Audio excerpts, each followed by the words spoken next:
ඔයාලා දැනටමත් දන්නවා ඇති මේ දෙසැම්බර් 19 රිලීස් වෙන්න තියෙන Avatar Fire and Ash එකත් එක්කම Avengers Doomsday trailer එක රිලීස් කරන් තමයි ඉන්නේ.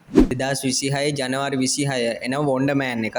ඊට පස්සේ පෙබරවාරි 8 Spider-Man Brand New Day එකේ පළවෙනි ටීසර් එක ඒවි. ඊට පස්සේ මාර්තු 4 තියෙනවා Daredevil Born Again Season 2 එක රිලීස් වෙනවා. ඊට පස්සේ අප්‍රේල් 24 Punisher Special Presentation එක රිලීස් වෙයි කියලා. ඊට පස්සේ මැයි 16 Spider-Man Brand New Day එකේ second trailer එක රිලීස් වෙයි කියලා මට හිතෙනවා. Spider-Man Brand New Day එකේ අන්තිම trailer එක ජූනි 30 වගේ එන්න පුළුවන්. ජූලි 25 Comic Con එක තියෙනවා. ඒකෙදි Avengers Doomsday එකේ second trailer එක රිලීස් කරાવી. ජූලි 31 Spider-Man Brand New Day එක officially රිලීස් වෙනවා.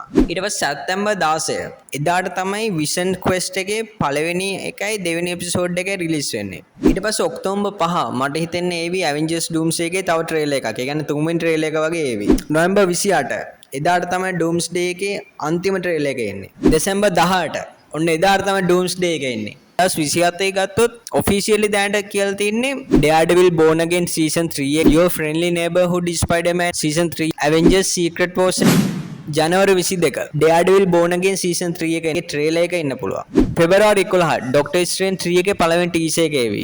සැප්තැම්බර් 3 Champions TV show එකේ පළවෙනි ටීසර් එක එවි. ඔක්තෝබර් 17 Avengers Secret Wars එකේ පළවෙනි ට්‍රේලර් එක රිලීස් වෙයි. නොවැම්බර් 17 Avengers Secret Wars එකේ දෙවෙනි ට්‍රේලර් එක එවි. දෙසැම්බර් 17 Avengers Secret Wars එක එනවා. ඉතින් ඔයාලට හිතෙන දේ පහලින් කමෙන්ට් කරන් යන්න අපි බලමු මේ ටික හරියයිද කියලා.